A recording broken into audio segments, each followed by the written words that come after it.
I'm Colonel Ulysses S. Grant, Colonel as of today, with the swearing in of the 21st Illinois Regiment. I now have a command. I have been for the last 2 months gravely concerned that I would get no such command. I've been trying to do this, attain this rank since April the 16th. Although the 2 months has been short chronologically, I would like to share with you the journey that I've had fraught with impact and events. We heard of the news of Fort Sumter on April 15th, and Galena was agog with the uproar and hubbub of war. Lincoln had called for 75,000 volunteers. So we had a town meeting on the night of April 16th. It was a stem winder, I'll tell you. And at that 16th meeting, it was decided that there would be another meeting on April 18th, 2 nights hence, to recruit for what would be the Joe Davis Guards of Joe Davis County. Walking home that night on the 16th, though, I was with my brother Orville, with whom I worked in our leather shop, and he said, "I expect you'll be going back in the Army, Liz." And I was glad he said that, because it gave me the opportunity to reply that, yes, I expect so. I thought I was done with the military. I had done with it. I never dreamed I'd ever be in the Army again. Yet this has happened, and I feel like the country that educated me and trained me, if it is in need of that education and my services, then they should be offered. And Orville agreed and said, "I'll stay here and run the store while you are at war." And I never went back into our leather goods store there in Galena. Never again. No, not even to wrap a package or do any business. It was behind me. I was done with it. The night of April the 18th, we had the meeting, and much to my astonishment, I was called upon to chair that meeting. And I did so reluctantly, but the local paper printed what I said when I stood up and talked to those recruits, all excited, all wanting to get into the war and fight for the Union. But I made a sobering statement to them and said, "Before calling upon you to be volunteers, I wish to state just what will be required of you. First of all, unquestioning obedience to your superior officers.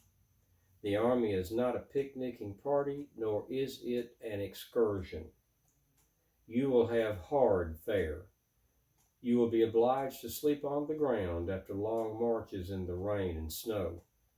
Many of the orders of your superiors will seem to you unjust, and yet they must be borne.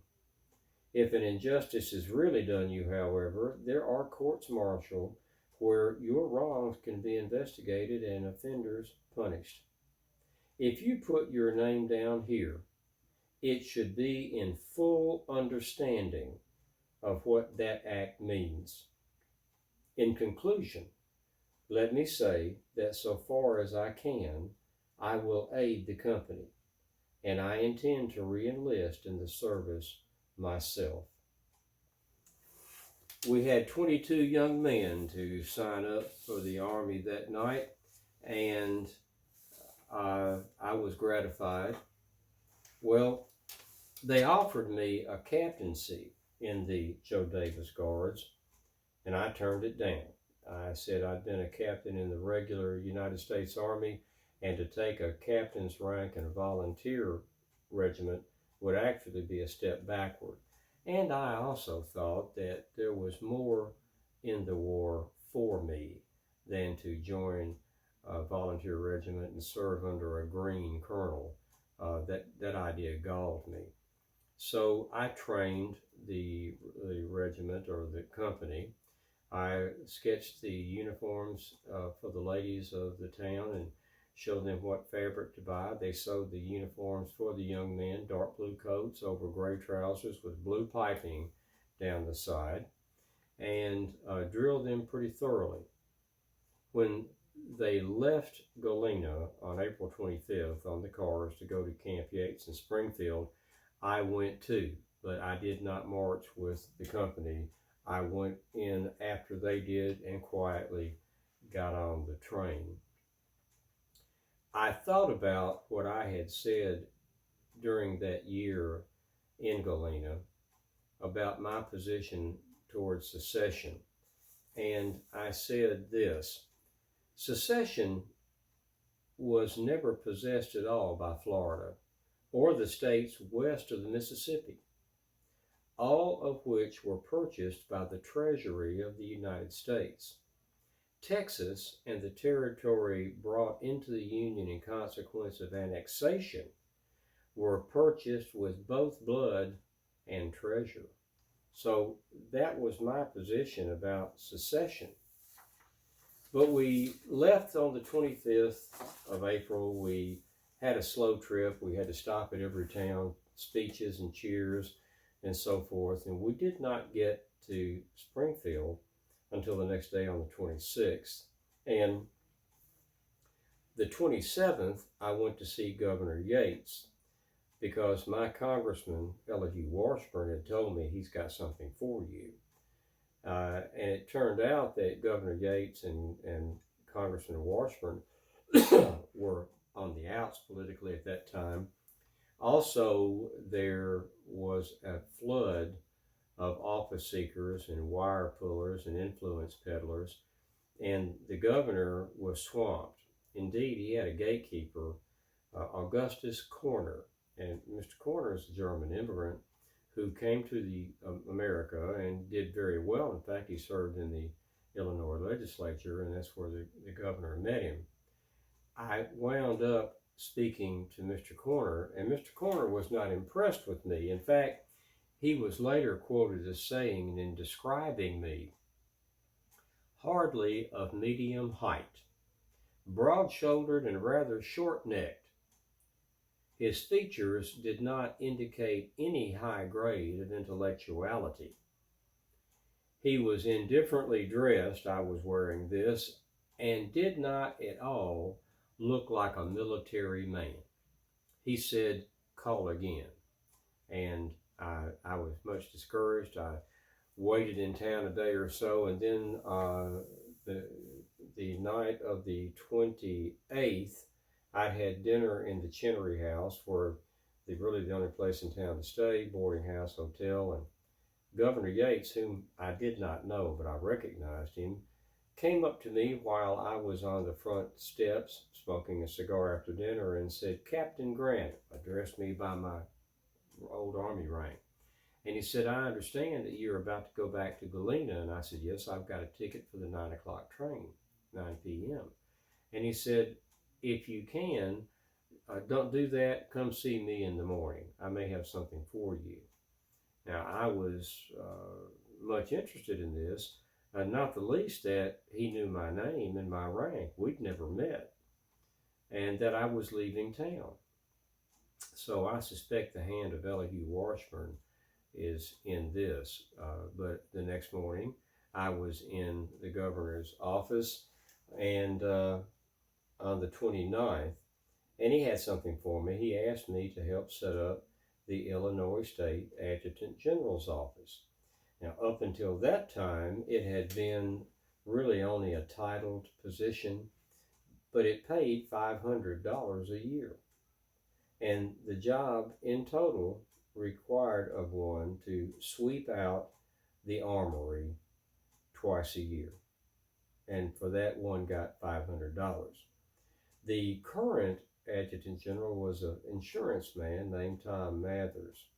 And Mr. Mather had no idea of what to do. And they didn't really have any idea of what to do with me. I was an independent contractor, a vendor, and they took they found an old table that had 3 legs, and they shoved it up against a wall under the staircase there in the State House.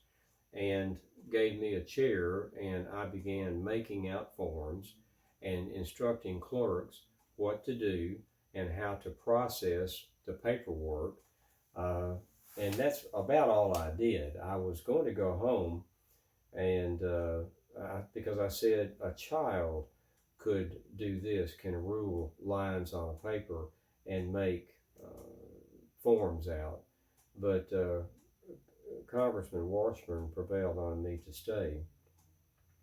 I'm glad I did, because on May the 4th, John Pope, Captain Pope, who had been the mustering officer for the state and was in command of Camp Yates, quit abruptly and went to St. Louis because he'd been expecting to become a brigadier general.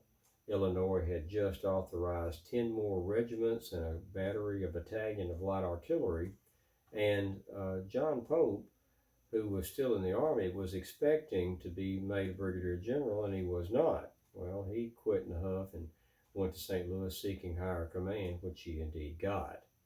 But the governor turned to me and asked me to command Camp Yates, and I happily did so. But I didn't make any more money. I was only making my $2 a day. That lasted for 4 days until May the 8th, and then I was made an official mustering officer. And as I said, Illinois had to muster in 10 regiments and a battalion of light artillery. When I was made mustering officer, I began making $4 a day, and I delegated the mustering in duties for 7 of those regiments in the central and northern part of the state. And I decided to go to the southern part of the state, the area known as Egypt, and muster in those 3 regiments, one in Mattoon, Belleville, and Anna, Illinois.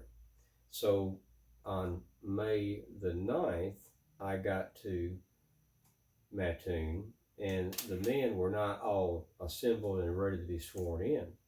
So I took advantage of that time. They said it'd be several days. I went across the river and into St. Louis because I wanted to see Nathaniel Lyon, whom I'd been at West Point for a couple of years, and possibly Frank Blair of St. Louis, quite a political man and some influence. And I did see Blair. I got to talk to him, but it was in the beginning of the movement that Nathaniel Lyon had initiated of federal troops there in the St. Louis Arsenal to go out to the city limits and seize Camp Jackson, which had been a hotbed of secessionists, state militia, so forth. Captain Lyon had gotten word that they were going to come from the outskirts of town in and seize the arsenal there in St. Louis with all of the weapons in it. He took the action, preemptive action, which was, by the way, way beyond his authority. But he captured Camp Jackson and seized the federal arsenal. Now, his action in doing that, while may have been something he didn't have the rank to do, his action saved the arsenal and the weapons there, and quite probably St. Louis and Missouri for the Union. So he acted out of rank, but the result was profound.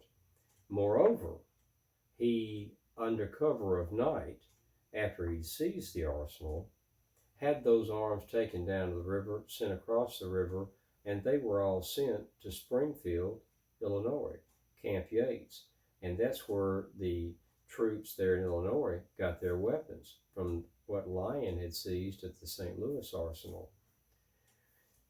But I didn't get to see anyone to push my cause. I had originally told John Pope in Springfield a few days ago, I don't need permission to seek to serve my country, to fight for my country, because John had offered to use his family influence and his influence to get an appointment for me. Well, I was indignant. I thought, well, I can do this on my own. I was perfectly sick of wire pullers. and influence peddlers, and would have none of it. A few days later, though, realizing I have no political connections, I don't know anyone, and no one knows me except, say, perhaps Elihu Washburn, my congressman.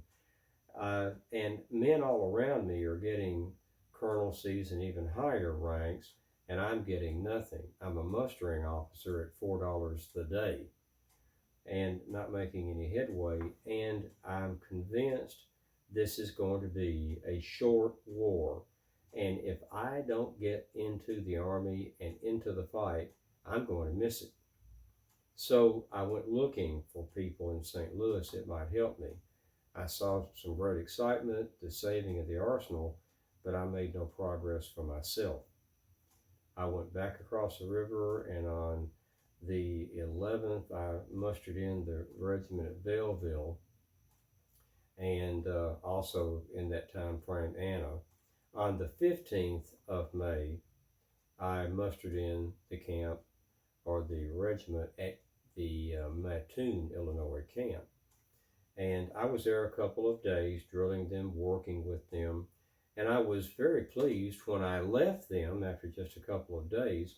They named their camp after me. They named it Camp Grant. It's the first time I've ever been mentioned militarily with an honor of any sort. But the Mattoon camp in Mattoon, Illinois is named Camp Grant. But I went back to Springfield at that time. I finished my mustering in duties. The other regiments had been mustered in, and I collected my pay of $130, which was badly needed because now we're into the middle of May. I've been involved in this since the middle of April, and I've received no pay. And I've been borrowing on my salary at the store back in Galena. Well, I was waiting for something to happen. In fact, one newspaper man asked me in that time period after I'd gotten paid that, "What are you doing, Captain Grant?" And I said, "I'm waiting. I'm just waiting." On the 23rd of May, I asked Governor Gates for some leave to go back to Galena.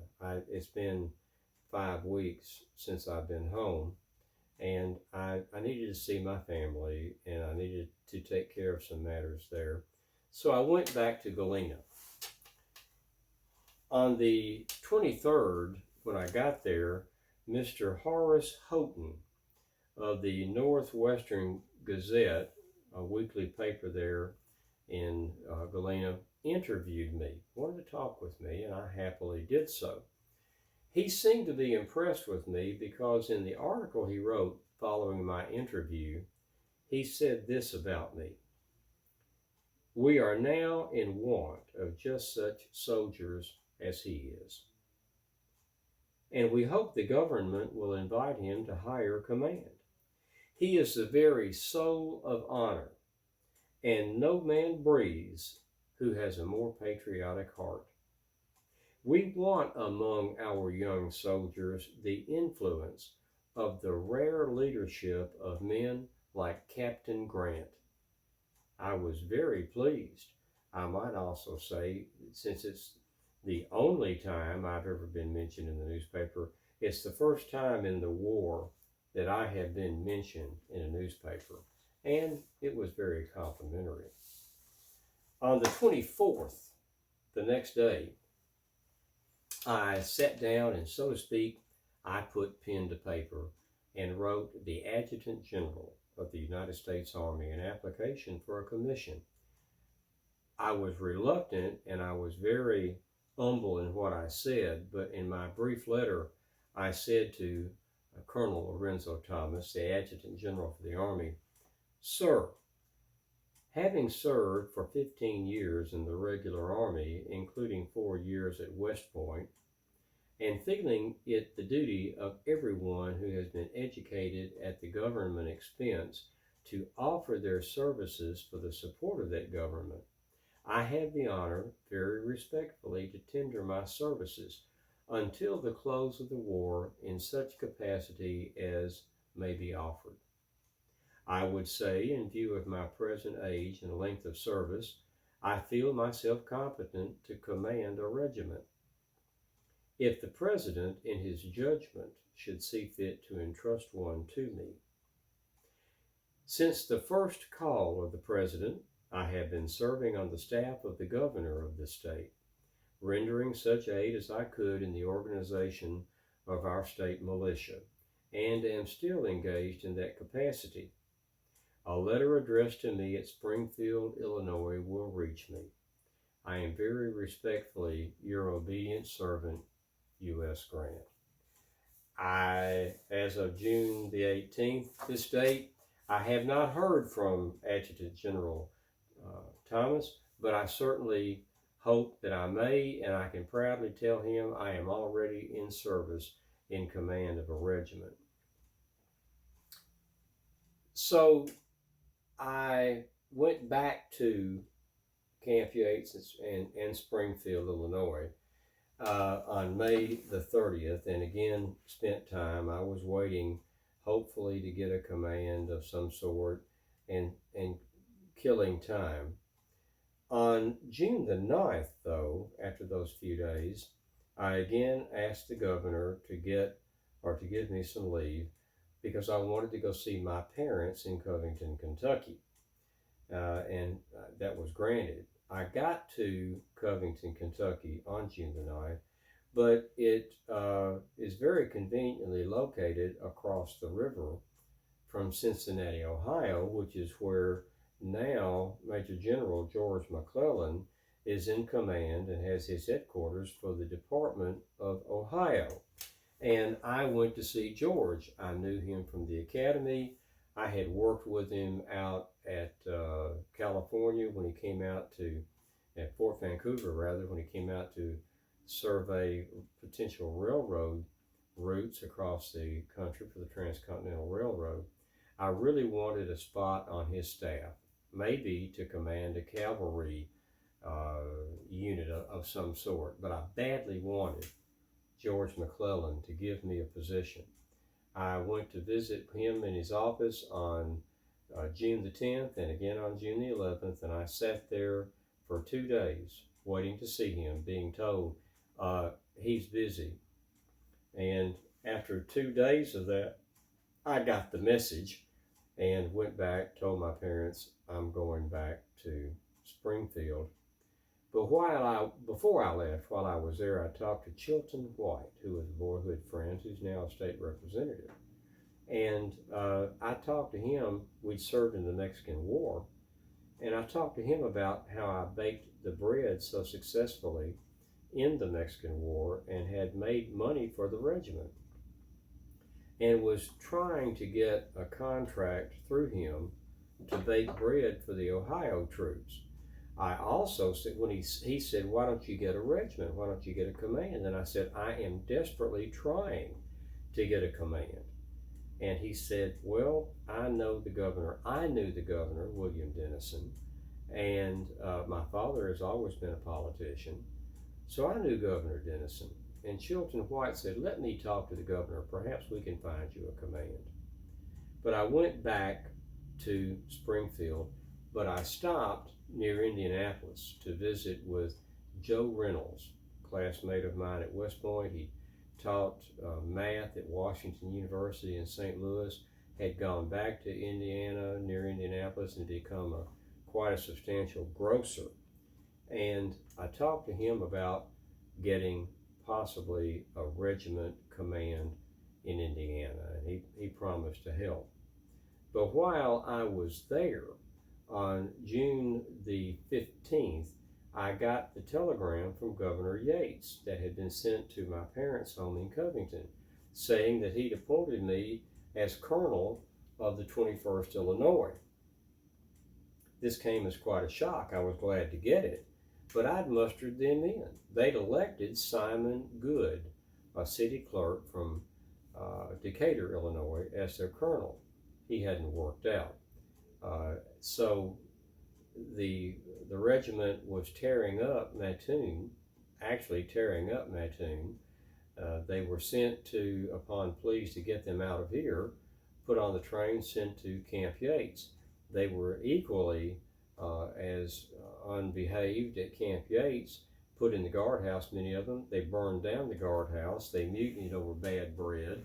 There wasn't a chicken house within 3 or 4 miles of Springfield, Illinois, that still had any chickens or geese. So they had gotten the name Yates Hellions. And they contacted Governor Yates and said, we want you to appoint another commander. We're not going to serve with Colonel Good. And he said, I'm not going to appoint anybody. Come see me and tell me who you want. So a delegation of all of the officers went to visit with Governor Yates at Springfield, and he again said, who do you want? The only name that came up was mine. They said, we want Captain Grant to command our regiment. And they chose me over 10 lieutenants and 2 field grade officers. And they said, he's the one we want. Governor Yates at that time said, all right. And he sent me a telegram saying, I have appointed you colonel of the 21st Illinois. And I got that on the 15th. I replied on the 16th and returned to Springfield. I got back to Springfield on June the 17th. Now, another issue that I'm having to struggle with is, yes, I've got a colonelcy. I've got my own regiment. But the problem is that I mustered in Mattoon back on May 15th, almost 1,200 men. Now, on June the 17th, a month later, there are a little more than 600 left. The rest have just gone. Some of them may have joined other units.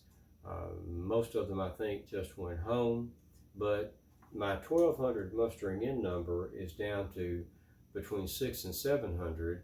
They're all very unhappy with the Army, and they're grumbling about wanting to go home. Their 30 days are about to be up. So I've got the exhilaration of being named a colonel. I've got my own regiment, and my regiment's about to disappear on me. And what's to become of me then? I'll be a colonel with no regiment to command. And while in Springfield there on the 17th, I was with a friend, and 2 men approached. It turned out both of them were Illinois congressmen, Democratic congressmen. One of them was John A. McClernand, and the other was John A. Logan. Well, they had heard about what was going on with my regiment, and McClernand says, let us speak to your men to inspire them to re-enlist. I'm a little wary of Congressman McClernand, I will tell you. Our paths may cross again in the war, but it seems to me I've got a whiff of Colonel or Congressman McClernand may be more interested in career than country. I don't know, but I have that feeling, that intuitive feeling. Logan, John A. Logan, wants to speak, and I was very concerned about that because Logan represents the area of Illinois, southernmost area called Egypt, populated largely by Southerners who have come from Kentucky and others, Tennessee, other states, into Illinois. In fact, when Sumter was fired upon, many of those men in his district there in Egypt, in southern Illinois, actually went across the river and joined the Confederate forces. Logan had, back in February, actually made a speech in Congress urging conciliation and compromise with the states that were seceding. And this, of course, caused an outrage among Union supporters. He had even been a secessionist, and he was in favor of secession and the South. He has not made a statement, and his silence is becoming thundering. And the Unionist papers are all yelling for him to make a statement. Where do you stand? Are you for the Union or are you for the South? What are you going to do, Congressman? And here's the man looking at me saying, I want to speak to your troops and encourage them to re-enlist. And I'm thinking, I don't know what you are going to say. I don't know who you are. I do know your background. And I'm very concerned that you're going to use the signing up of my regiment for 3 years or the war as a platform to make a political statement about which way you go in the war. But what can I say? They're both personal friends of President Lincoln. I had no choice. I agreed. So the next day, on June the 18th of 1861, we're on the review stand. Congressman Logan, Congressman McClernand, myself. Well, Congressman McClernand got up and talked for about 2 hours, as I recall. He went on and on. As I said earlier about the 16th of April in Galena, he gave a knee-slapping stem winder. I'm telling you, he wound them up. They were in cheers. And in fact, he said, the local paper has it quoted, and when he introduced Congressman Logan, he said in his best classical Greco-Roman language, and in conclusion, having said this much, allow me, Illinoisans, to present to you my friend and colleague in Congress, the Honorable John A. Logan. He is gifted with eloquence and will rouse you to feel as the Athenians felt under the eloquence of Demosthenes. They asked immediately to be led against Philip and pulled Congressman Logan to the stand, to the fore. And Logan spoke for about 2 hours as well. I was very pleased. I am happy to tell you that he made a wonderful speech in support of the Union and against secession, and inspired those men. They'd been wound up pretty well from McClernand, but Logan waxed as eloquent as I have ever heard a man speak. And they were all ready to sign up. I mean, they wanted to sign up then. And Logan says at the end of his talk, he said, you can't give up now. What are you going to do when you get back home? If you go home now and you haven't fought in the war, it'll sound like this. You go home and Mary is going to say, are you back so soon, John? And you'll say, yes, I am, Mary. And she'll say, well, how far did you go, John? And you'll say, Mattoon. And that really broke them up and got the laughter out of them. And then he turned around and said, and now, men, and he pulled me up to the front of the stand. I now present to you your new colonel and commanding officer, Colonel Ulysses S. Grant. And they all began clamoring, speech, speech, give a speech. Colonel Grant, give a speech. And I put my hands on the railing and I said, men, go to your quarters. And turned around and walked away to attend to my business. I'm happy to say that they signed up out of the 650 or so men that were still there and heard the speeches of McClernand and Logan, that all but I think 22, well over 600 men, and they signed up for 3 years or the war. And I had a regiment, and we began working in earnest with the drilling and the training. I understand that on the 28th of this month instant, in 10 more days, that the regiment is going to be brought into the United States Army as an official regiment, and they'll no longer be Illinois militia. So that gratifies me greatly. I should also like to tell you that at the beginning of the war, there were only 16,000 or so enlisted men and about 1,100 officers. And of those officers, so far, 400 of them or so have gone into various state militias. 313 of them went south, and about 115 went into the regular federal service. And those are the numbers. 16,000 enlisted, about 11,000 officers, and the breakdown of the officers. Virtually none of the 16,000 enlisted men went south. They all stayed in the Union. So that's my journey from being Captain Grant working in Grant's leather store in Galena, Illinois for 11 months to Colonel Grant back in the Army, and for the first time I have my own command, a regiment, the 21st Illinois. I think I shall see good things from them, but we'll have to wait and see as the war unfolds. So for now, that's all of the recollections that I should like to have with you at this time. I must be about in the camp and attend to my business. I bid you good day.